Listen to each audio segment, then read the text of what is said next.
seorang pendidik itu haruslah menjadi sosok yang santun, sosok yang beradab, berwibawa dalam makna yang positif. Artinya kritik secara terbuka itu disampaikan secara umum di depan kelas akan kekurangan seseorang.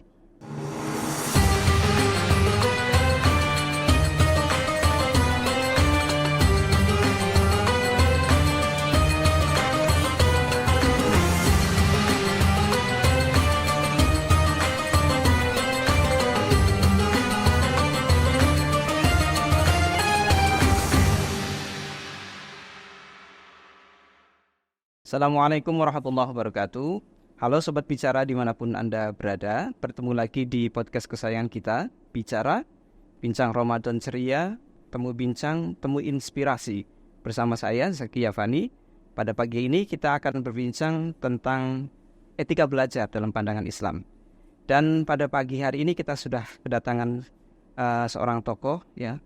Beliau adalah guru besar dalam bidang ilmu administrasi, pendidikan, kemudian beliau juga merupakan ketua senat di Yayasan Syekh Nurjati Cirebon.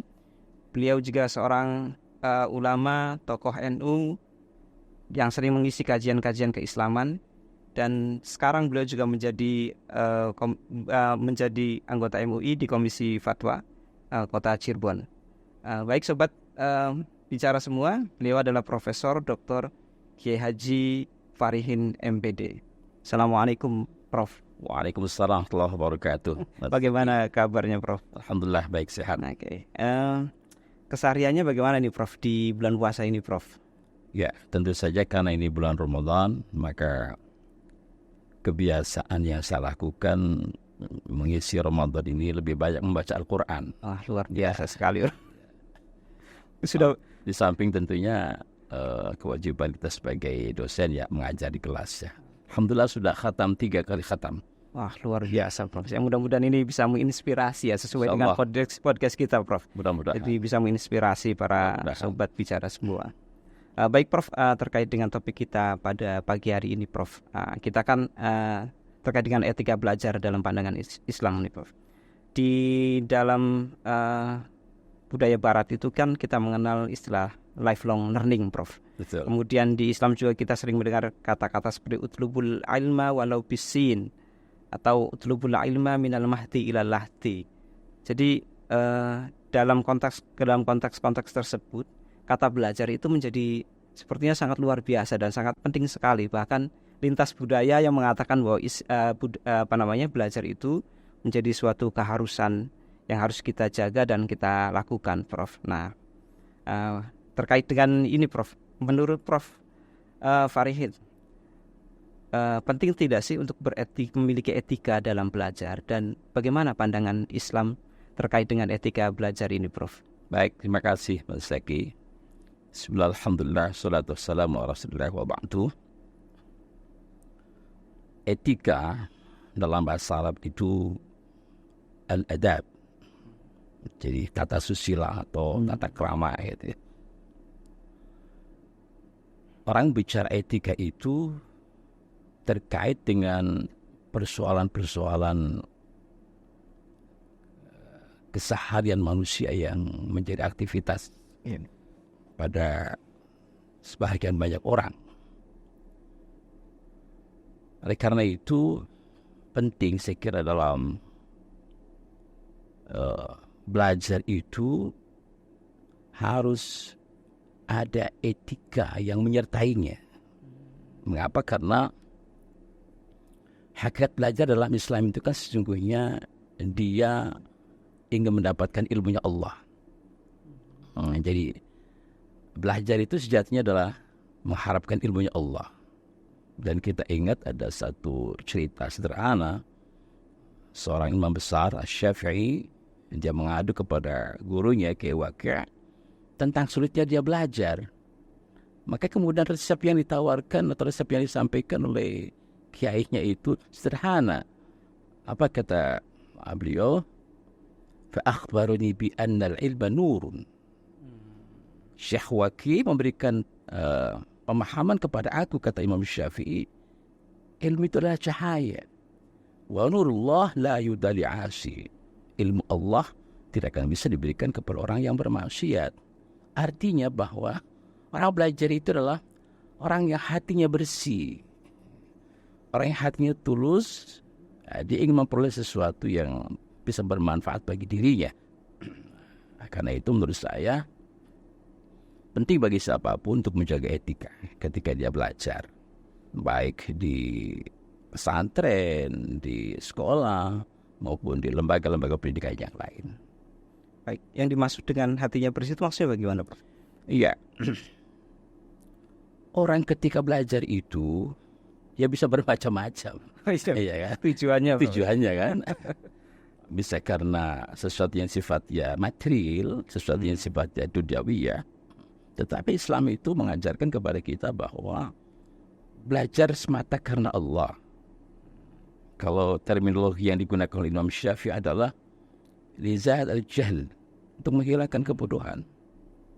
Nah, jadi orang boleh belajar ilmu apapun sepanjang itu memberikan manfaat bagi kehidupan manusia ya. Tetapi harus dipastikan bahwa ketika dia belajar pengetahuan apapun, niatnya semata karena Allah saja. Artinya di dalam Islam itu memang tidak membeda-bedakan ya, Prof, antara entah ini ilmu agama atau ilmu umum, itu berlaku etikanya sama ya, sebenarnya mencari ilmu Allah gitu. Betul. Jadi Islam tidak mengenal dikotomi pengetahuan ya pada hakikatnya. Ilmu apapun sepanjang itu adalah memiliki sisi manfaat bagi manusia, bagi kemanusiaan, bagi kehidupan orang banyak, itu penting dipelajari. Memang kalau dalam pandangan Al-Ghazali, ilmu yang penting untuk dipelajari bagi seseorang adalah ilmu yang berkaitan dengan apa yang menjadi kebutuhan dia dalam beribadah. Akan tetapi Al-Ghazali juga tidak menafikan pengetahuan-pengetahuan yang lain. Toh faktanya Imam Ghazali juga seorang filosof, ya kan, seorang ilmuwan, seorang ahli fiqih, ya kan, seorang ahli tasawuf dan sebagainya. Nah, jadi bebas saja kita mempelajari ilmu apapun dengan satu catatan tadi yang harus digarisbawahi adalah pengetahuan itu memiliki sisi manfaat, sisi manfaat bagi kemanusiaan. Nah, karena itu ya belajar ilmu agama kita niati karena Allah, belajar ilmu matematik kita niati karena Allah, ilmu pertanian yang kita belajar, ilmu ekonomi, ilmu apapun semata karena Allah. Jadi sebenarnya konsep dalam Islam itu sebenarnya sempurna, Prof, ya. Artinya dalam dua tataran, spiritual dan intelektual ya, Prof. Betul. Kalau dalam konteks Ramadan ini bagaimana, Prof, untuk meningkatkan spiritual dan intelektual dalam konteks misalkan kita belajar sesuatu itu bagaimana, Prof? Iya, jadi Ramadan itu kan sejatinya ingin membelajarkan hamba-hamba Allah yang beriman agar dia menjadi pribadi-pribadi yang mulia. Jadi memiliki karakteristik yang mulia, memiliki kepribadian yang baik. Nah, kemuliaan seseorang, kepribadian seseorang itu kan berawal dari etika. Ya, etika dalam makna pembiasaan. Jadi maksud saya sebenarnya etika itu terbentuk karena kebiasaan. Nah, jadi orang punya karakter tertentu, ya kan? Apakah dia dermawan, apakah dia seorang yang murah tangan ya, mudah membantu orang lain. Itu tidak mungkin dia tercipta dengan sendirinya tanpa ada pembiasaan-pembiasaan. Jadi sesungguhnya bahwa Ramadan ini sedang membelajarkan kita agar kita menjadi orang-orang yang punya kebiasaan-kebiasaan baik, ya kan begitu ya. Dia menahan diri bukan karena siapa-siapa. Dia menahan telinganya dari mendengarkan sesuatu yang Allah larang. Itu bukan karena siapa-siapa. Dia memejamkan matanya, ya. Dia menutup matanya untuk tidak melihat hal yang maksiat bukan karena siapa-siapa, tetapi sesungguhnya adalah semata-mata karena Allah. Jadi membiasakan dirinya beraktivitas apapun, apakah sifatnya ibadah ataupun sifatnya apapun ya, aktivitas keseharian, tetapi semata karena Allah. Baik, Prof, kalau yang tadi saya tangkap itu kan berarti bagaimana membuat seorang pelajar itu memiliki tujuan yang jelas terkait apa yang dia pelajari, yaitu karena Allah, Prof, ya. Dalam hal ini kiat-kiat apa Prof sebagai pendidik gitu Prof untuk bisa membuat para murid-murid mereka itu memiliki semangat yang seperti ini, sehingga dalam tanda kutip etikanya dalam mencari ilmu itu akan menjadi lebih baik. Iya, jadi dalam kitab Irsyadus Sari, karya besar Hadratus Syekh Muhammad Hashim Asy'ari, ada satu bab di situ, adabul alim, etikanya seorang dosen, etikanya seorang guru.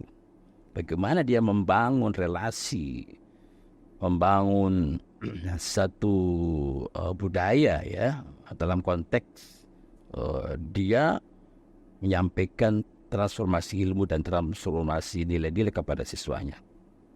Jadi kata beliau begini, sebenarnya ada 13 ya, dan itu tidak mungkin saya sampaikan 13-13-nya ya. Nah, jadi seorang pendidik itu, ini yang penting saya kira, ini harus menjadi perhatian bagi kita semua. Haruslah menjadi sosok yang santun, sosok yang beradab, berwibawa dalam makna yang positif. Kenapa itu penting? Karena kesantunan seorang pendidik itu akan memberikan kenyamanan bagi peserta didik. Ya. Bisa kita bayangkan, seorang dosen, seorang guru yang arogan, yang sombong, killer gitu ya, yang tidak nyaman di kelas, membuat siswanya dia lari. Walaupun secara fisik mereka tidak lari, tapi pemikirannya itu lari dia. Tidak fokus, tidak konsentrasi, menyimak, mendengarkan apa yang disampaikan oleh gurunya. Jadi, saya kira sangat tepat sekali. Nah, jadi seorang dosen, seorang pendidik, gitu, di level manapun Mas Regi, haruslah menjadi sosok sebagai seorang yang santun. Dengan kesantunan itu maka kemudian dia menjadi sosok yang inspiratif, ya kan? Sesuai mengikuti apa yang diteladankan oleh beliau. Dan itu yang paling susah, Prof. Iya. Guru inspiratif itu yang paling susah. Iya. Tapi ini menarik, Prof. Jadi kalau kita ngomongin terkait dengan etika belajar, maka gak bisa hanya ngomongin sosok murid saja, Prof. Betul. Berarti kita juga harus berbicara atau membahas terkait gurunya juga, Prof. Yeah. Jadi kedua-duanya itu memang menjadi satu paket yang tidak boleh dipisahkan ya, Prof. Jadi kalau misalkan ada yang bilang bahwa kalau ngomongin etika belajar ya berarti muridnya saja, berarti itu kurang tepat ya, Prof. Tidak tepat. Kalau dalam kitab yang saya sampaikan tadi, Irsyadus Sari itu, judulnya adalah Adabul Alim wal Muta'allim, etikanya dosen dan peserta didik ya, etikanya guru dan peserta didik. Malah justru sebenarnya lebih banyak penekanannya pada gurunya ketimbang pada siswanya. Gitu. Buat kita juga, Pak. Kita yang dosen. Betul sekali. Harus reflektif juga, Prof. Ya. Seorang peserta didik dia harus terbuka pikirannya ketika dia mengikuti kegiatan pembelajaran. Itu benar saya kira. Seorang pendidik harus sadar, seorang peserta didik harus sadar bahwa ketika dia belajar ini itu harus step by step. Ya. Tidak boleh seorang peserta didik itu belajar itu melalui loncatan, gitu. Ini belum selesai sudah berpindah ke bab yang lain, ke materi yang lain. Ini diatur sedemikian rupa. Maka demikian pula pada pendidiknya, pada alimnya tadi ada etika-etika yang mesti dia sampaikan. Salah satu contohnya Mas Zaki yang sederhana ya. Ini saya kira penting untuk saya sampaikan ini. Seringkali guru atau dosen itu menyampaikan kritik secara terbuka kepada mahasiswa atau siswanya itu. Artinya kritik secara terbuka itu disampaikan secara umum di depan kelas akan kekurangan seseorang. Ya, padahal itu tidak boleh. Itu tidak boleh. Oh gitu, Prof. Tidak boleh. Sepertinya praktek itu lazim diterapkan. Itulah dia makanya. Itulah dia. Ini harus diluruskan. Kalaupun dengan sangat terpaksa disampaikan, maka kritiknya menggunakan berbagai versi bahasa. Ada bahasa isyarat, ya. Ada pakai sinyal-sinyal saja. Itu mahasiswa atau peserta didik itu kan orang dewasa. Orang dewasa itu faham dengan hal yang sifatnya isyarat tuh, sinyal ya, berbeda dengan orang-orang yang tidak terdidik ya. Orang terdidik itu dia faham dengan bahasa-bahasa isyarat. Dan kalaupun harus melakukan kritik secara terbuka, maka sampaikanlah dengan bahasa yang membuat orang menjadi nyaman. Gitu. Baik. Nah, gini Prof, ini terkait dengan keilmuan Prof Farihim ini tentang administrasi pendidikan. Nah, bagaimana nih Prof menciptakan sebuah lingkungan yang bisa mensupport etika belajar?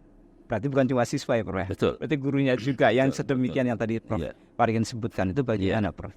Kiat-kiatnya Prof. Jadi saya melihat dari sisi yang penting ya, bahwa ilmu administrasi itu kan mengajarkan kita untuk hidup tertib. Kita jangan pernah melakukan sebuah tindakan tanpa perencanaan. Ya. Jadi siapapun kita, betapapun kita ini sudah menjadi orang-orang yang terbiasa menghadapi siswa, menghadapi mahasiswa, tidak boleh ada dalam pikiran kita, kita abaikan saja perencanaan itu. Itu tidak boleh. Tidak boleh. Walaupun itu sudah pernah menyampaikan satu materi yang sama berkali-kali, berpuluh kali, bahkan beratus kali, tetap kita sebagai seorang administrator, guru kan administrator ya. Guru adalah manajer, dosen adalah administrator, dosen adalah manajer juga, harus buat perencanaan. Dengan begitu dia akan bisa mengukur ya apakah yang dia rencanakan itu tercapai secara utuh atau tidak dalam prakteknya di kelas itu. Jangan-jangan apa yang direncanakan itu tidak nyampe sama sekali. Nah, nanti ada tahapan berikutnya disebut dengan evaluasi. Jadi ilmu manajemen, ilmu administrasi mengajarkan kepada kita bahwa hidup ini harus tertib. Harus tertib. Apa tertib itu? Yang mesti didahulukan, yang mesti diakhirkan. Kan begitu, Islam juga mengajarkan seperti itu kan. Dalam sholat ada tertib, dalam wudhu ada tertib, dalam hal apapun. Ini sesungguhnya inline dengan ilmu manajemen, ilmu administrasi, Mas Zaki. Jadi itu juga wujud dari etika ya Prof ya? Betul, betul.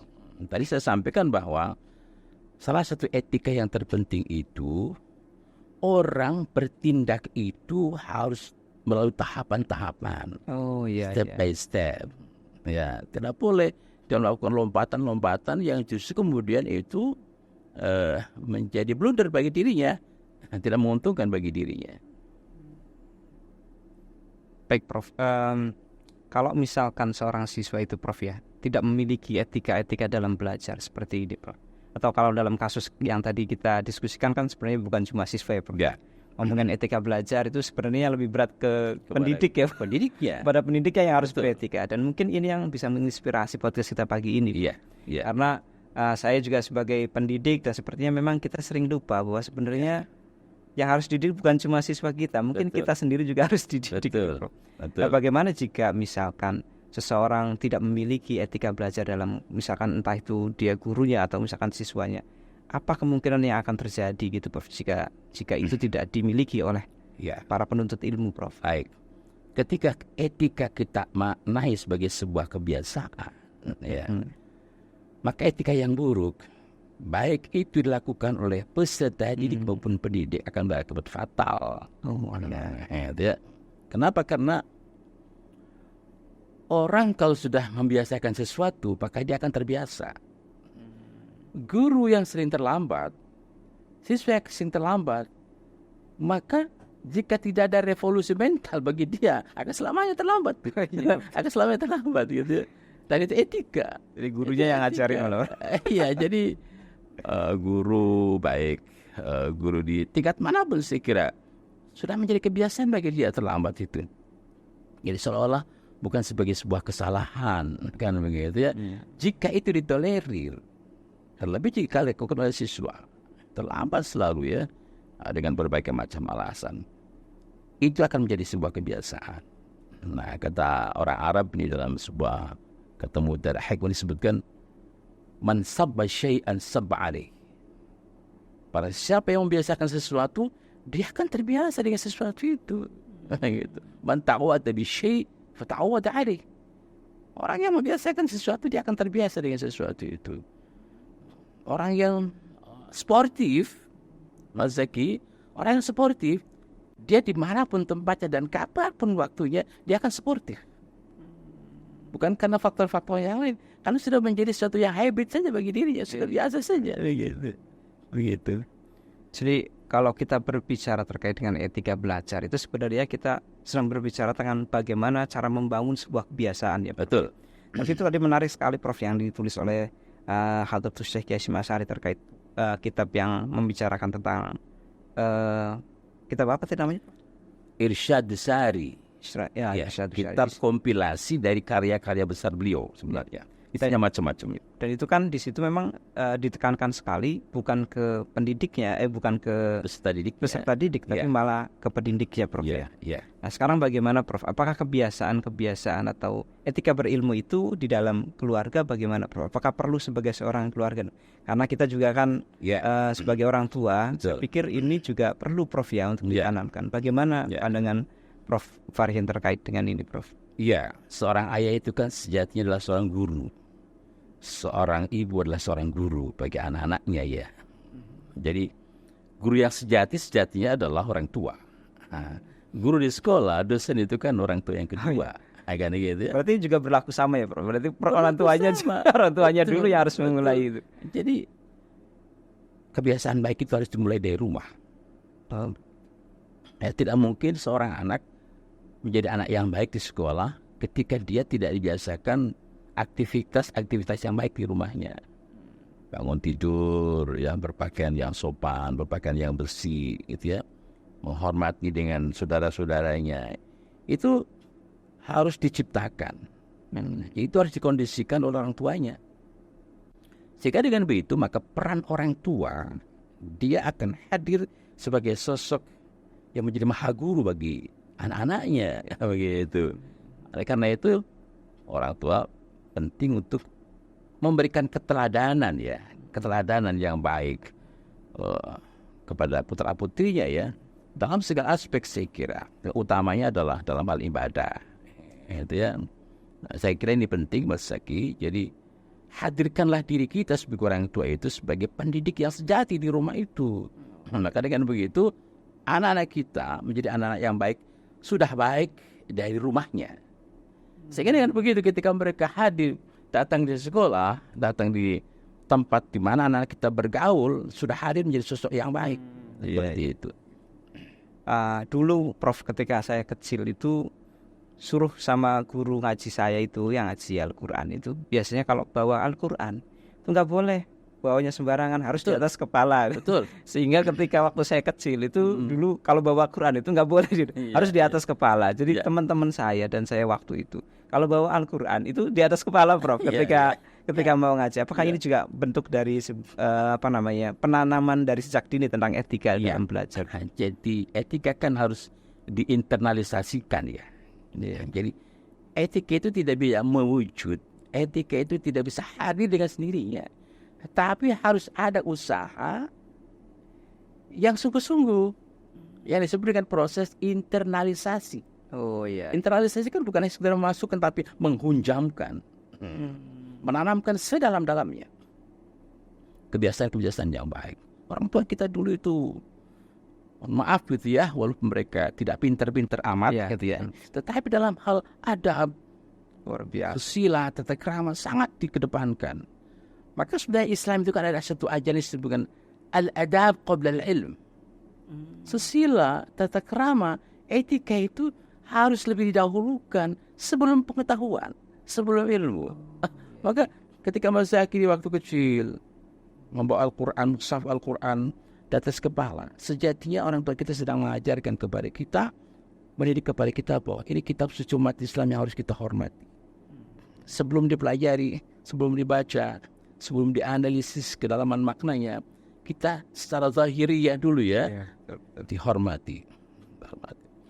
Maka saya pun sampai hari ini Mas Zaki gitu ya, kalau membawa Al-Quran itu, mohon maaf ya, tidak pernah pakai tangan kiri. Seberapapun ukuran besaran dari mushaf itu, kan mushaf sekarang ada yang besar ya, ada yang kecil, ya tetap harus pakai tangan kanan. Kecenderungan orang baca Quran kadang-kadang kan suka begini kan, kalau yang kecil itu gitu ya. Nah, coba sekarang biasakan seperti ini, pegang pakai tangan kanan atau syukur-syukur seperti ini. Nah, seperti itu. Jadi itu sebuah proses pembiasaan yang luar biasa.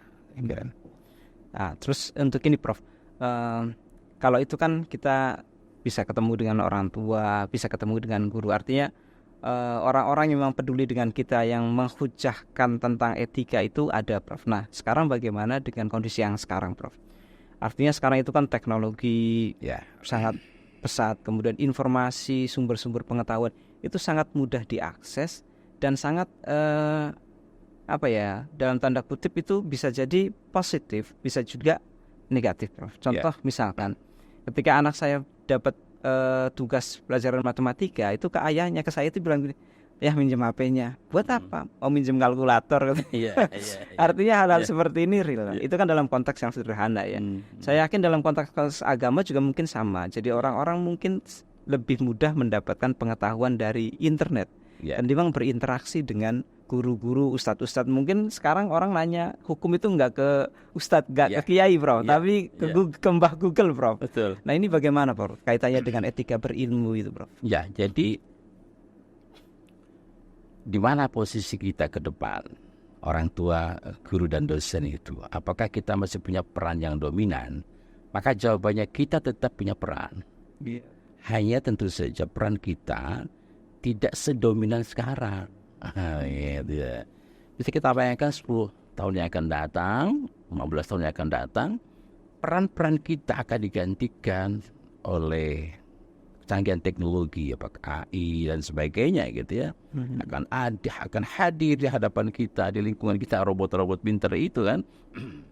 Akan tapi saya punya keyakinan nih Mas Teki, hakul yakin ya. Peran orang tua tidak tergantikan. Peran guru tidak tergantikan. Peran kiai, ustadz tidak tergantikan. Kenapa? Tadi orang tua dia masih menjunjung tinggi etika. Guru masih menjunjung tinggi etika. Dosen masih menjunjung tinggi etika. Terlebih masyayikh, ya ustadz dan kiai. Nah, kalau robot dia punya etika dari mana? Ya kan? Tidak punya etika mereka. Ya. Lagi pula secara berseloroh, mohon maaf itu ya, robot itu kan tidak pernah mendoakan kita. Ya, ya kan? Orang tua pasti mendoakan anak-anaknya. Guru mendoakan peserta didiknya. Jadi tidak salah hari ini orang belajar dari berbagai sumber apapun. Akan tetapi yang harus digarisbawahi adalah bahwa kita harus mulai melakukan semacam reposisi ya. Kita ini akan hadir di suatu masa ya, di mana masa kita peran-peran kita tidak akan begitu dominan dan akan digantikan oleh yang lainnya. Oleh karena itu pada hemat saya, berbuatlah yang terbaik hari ini kita untuk anak-anak kita, baik anak-anak kita, anak-anak dalam arti pengertian anak-anak di keluarga maupun anak-anak kita dalam pengertian peserta didik kita. Saya kira demikian. Oke, terima kasih banyak, Prof. Baik, Prof, dari percakapan yang luar biasa tadi, saya bisa menyebutkan ada 3 hal mungkin, Prof, ya, yang bisa kita dapat atau ambil pelajaran dari obrolan kita pagi hari ini. Oke. Yang pertama itu terkait bahwa etika itu sebuah kebiasaan, ya, Prof, ya. Bahwa ini harus dibiasakan dan ini tidak berlaku untuk satu orang saja. Maksudnya yang kedua bahwa etika itu harus dilakukan bukan cuma oleh siswa, tetapi juga oleh guru ya, bahkan terutama menurut kitabnya Kiai Hasyim Asy'ari justru guru lah yang harusnya pertama kali beretika sebelum murid-muridnya beretika. Dan yang terakhir terkait dengan kondisi sekarang ini, teknologi di mana teknologi sangat berkembang, kemudian sumber-sumber pengetahuan sangat banyak sangat bisa diakses melalui internet, maka orang tua atau keluarga itu bisa menjadi pendamping yang sangat penting ya, Prof, bagi keberlangsungan dan bagi perkembangan pembelajaran peserta didik ya, Prof. Baik, Prof, sebelum kita tutup sesi ini, silakan Prof kasih closing statement. Baik. Pengetahuan apapun adalah ilmunya Allah. Ya. Dan ilmu Allah hanya diberikan kepada para pembelajar yang beretika. Karena itu, jadilah kita semua adalah sebagai pembelajar yang beretika. Pembelajar yang beretika pada posisi apapun. Sebagai dosenkah, sebagai gurukah, atau sebagai peserta didikkah. Karena itulah kemurahan Allah. Allah akan memberikan seluruh pengetahuan. Ya mungkin tidak dalam artian seluruh ya, tapi sebagian ilmu Allah. Tetapi ya, dikhususkan bagi mereka yang beretika saja. Demikian. Ya, luar biasa Prof. Sebenarnya masih banyak yang perlu kita bicarakan ya Pak. Baik. Terima kasih banyak Prof atas ilmunya dan nasihatnya. Baik, sobat bicara semua, demikian ya perbincangan kita terkait dengan etika dalam mencari ilmu dari sudut pandang Islam. Baik, sobat bicara semua, sampai jumpa di acara podcast selanjutnya, di podcast Bicara Bincang Ramadan Ceria, temu bincang, temu inspirasi. Saya Zaki Yafani, mohon undur diri. Assalamualaikum warahmatullahi wabarakatuh. Waalaikumsalam warahmatullahi wabarakatuh.